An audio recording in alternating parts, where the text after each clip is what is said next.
Bueno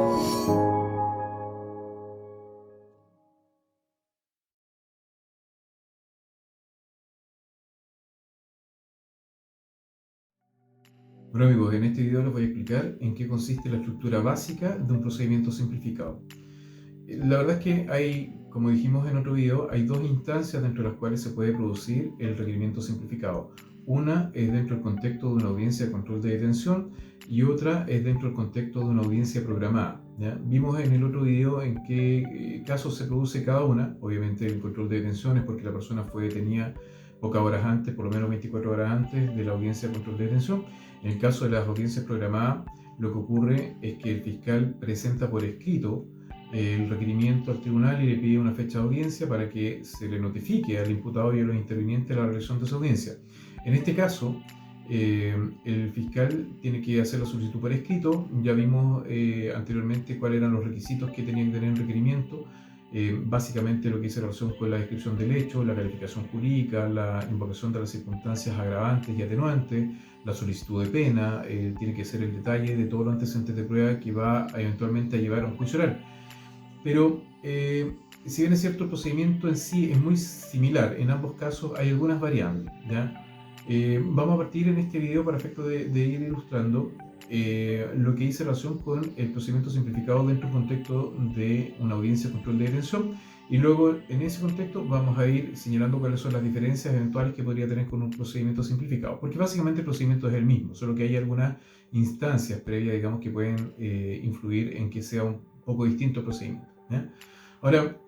partimos de la base del primer caso, en el caso de un procedimiento simplificado en una audiencia de control de detención. En este caso ya tenemos claro que se hizo la audiencia de control de detención, por lo tanto los intervinientes ya se individualizaron, ya se produjo la discusión en cuanto a la legalidad de la detención, y luego de que el tribunal se pronuncia sobre eso, le da la palabra al fiscal para que haga la imputación de cargos, ¿ya? La imputación de cargos puede ser a través de un requerimiento simplificado, o bien puede ser a través de una formalización de cargos. Bueno, también puede ser a través de un requerimiento monitorio, pero nos vamos a centrar en el ejemplo, en lo que estamos viendo en definitiva, que es el procedimiento simplificado. Suponiendo que el fiscal determinó que se trataba de los casos que establece la ley para deducir un requerimiento simplificado y no opta, digamos, por el procedimiento ordinario, es decir, en aquellos casos en los cuales se trata de una falta, en la cual el fiscal pide una pena privativa de libertad de menos de 60 días, o bien de un simple delito, lo cual pide una pena privativa de libertad no mayor a 540 días. En esos casos, el fiscal presenta un requerimiento simplificado. En este caso, el fiscal lo que hace en forma verbal es describir un requerimiento simplificado, es decir, en el fondo dice los hechos, en qué consisten los hechos, señala la calificación de los mismos, el grado de desarrollo del delito, el grado de participación, y además luego de eso hace una eventual prognosis de pena, considerando, digamos, la pena que le va a aplicar en concreto, o que pide que se le aplique en concreto al imputado, ¿ya? Luego de eso señala cuáles son los antecedentes de prueba, etcétera, todo lo que hemos visto ya en cuanto al procedimiento simplificado. Y aquí es donde se producen algunas diferencias. La primera, por ejemplo, que dice la relación que en un contexto de una audiencia de control de detención, en virtud de lo que dispone el artículo 393 del Código Procesal Penal, el juez, antes de esto, en estos casos, al igual que en una audiencia de simplificado que se produce en un contexto de una audiencia programada, el juez llama a las partes a ver si es que hay una posibilidad de salida alternativa, ¿ya? Antes de seguir con el procedimiento, le consulta al fiscal si hay alguna posibilidad de salida alternativa. Si no la hay, pasamos a lo que viene a continuación. Entonces, frente a esta situación de que el fiscal en el control de detención dedujo verbalmente el requerimiento simplificado, en virtud de lo que dispone el artículo 393 del Código Procesal Penal, el juez le debiera dar la palabra al defensor para preguntarle si va a renunciar a los plazos o no. ¿Por qué? Porque el 393 establece que la parte, después de que se presenta el requerimiento, tiene que ser citada a una audiencia para efecto de que se realice el procedimiento simplificado. Entonces, como en este caso el requerimiento simplificado se presentó en la misma audiencia de control de detención, en la práctica no se fija esta audiencia con un plazo posterior, sino que se hace ahí mismo. Entonces, en ese caso, el juez le puede dar la palabra al abogado defensor para que se pronuncie si renuncia o no renuncia a los plazos. Esto que estoy explicando, la verdad es que no muchos abogados lo entienden, y me ha pasado a ver hasta el día de hoy que de repente hay abogados que le preguntan, bueno, ¿va a renunciar a los plazos o no? Y no saben qué responder. No se refiere a eso. En el fondo lo que le está preguntando el juez es si va a renunciar a los plazos para que se difiera la pregunta de la admisión de responsabilidad que se le va a hacer a su cliente, para una audiencia próxima, o no, ¿ya? Y aquí hay una diferencia, obviamente, con el procedimiento simplificado que se produce en una audiencia programada, porque en una audiencia programada no existe esta posibilidad que se difiera la audiencia para más adelante, porque en la audiencia programada ya se hicieron todas las notificaciones que se tenían que hacer previamente, y por lo tanto no hay ninguna instancia para efectos de pedir que se fije una nueva fecha, a pesar de que se pueda solicitar, pero en estricto rigor no debiera. Ahora, ¿cuáles son los plazos previos que se refiere al 393? Lo que dice en el fondo el 393 es que se tiene que citar una audiencia que se va a realizar a futuro y que tiene que ser realizada no más allá de 10 días después de dictada la resolución, o sea, no antes de 10 días ni después de 40, y además al imputado se le tiene que notificar la realización de esa audiencia por lo menos 10 días antes de la realización de la misma. Por lo tanto, ¿esto qué sentido tiene? En el fondo, que el imputado esté preparado para que cuando vaya a contestar si admite o no admite responsabilidad, sepa bien claro, digamos, tenga una instancia para asesorarse, ¿ya? Esa es la lógica. Pero ojo, que a pesar de lo que estoy diciendo,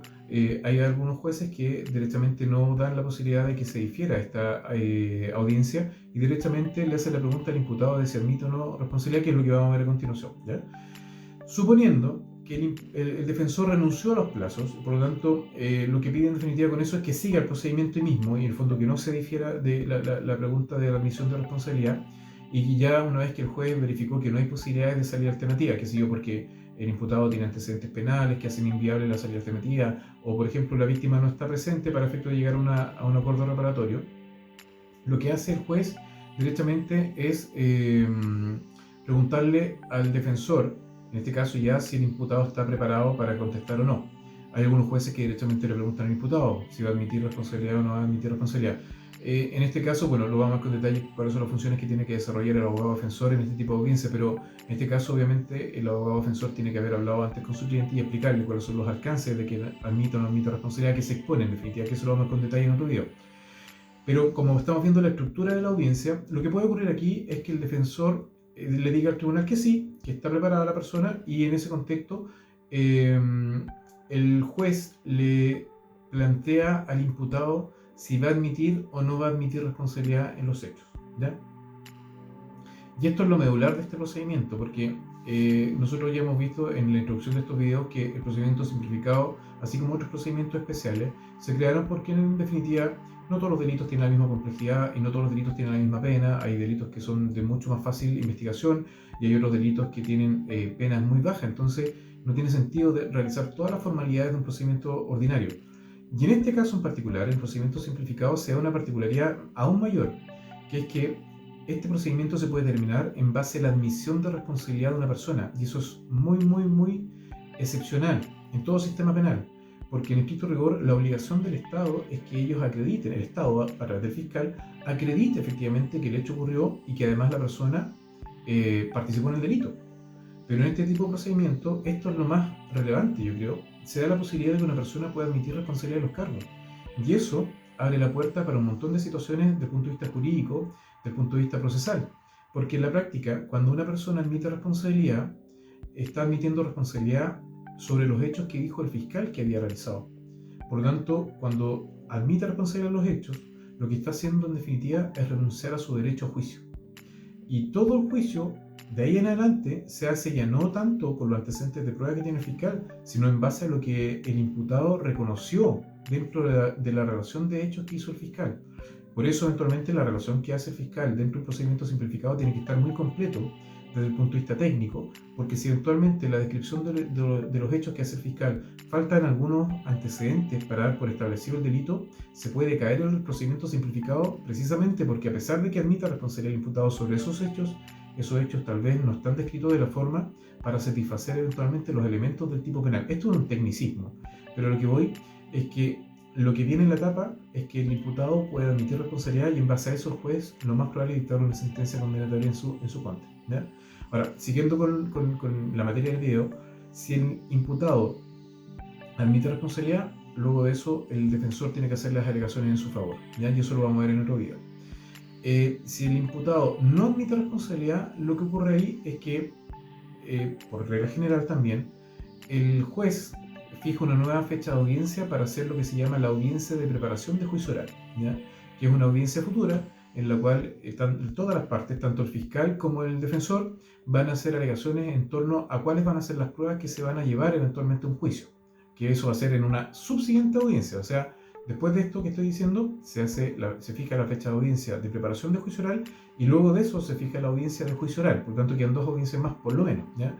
Entonces, eso es lo relevante. En cuanto a la estructura de la audiencia de procedimiento simplificado, es básicamente que primero el tribunal individualiza las partes, luego se ve la posibilidad de arribar a una salida alternativa, luego derechamente se le pregunta, hay que ver si es que eventualmente el defensor renuncia o no a los plazos, si se trata de una audiencia de control de detención o no. Si es una audiencia de control de detención la que se hizo antes, debería preguntársele eso. Si no, se sigue adelante y se le pregunta al imputado derechamente si admite o no admite responsabilidad, y luego de eso se da esta situación de que el imputado admita responsabilidad o no admite responsabilidad. Si admite responsabilidad, se hace ahí mismo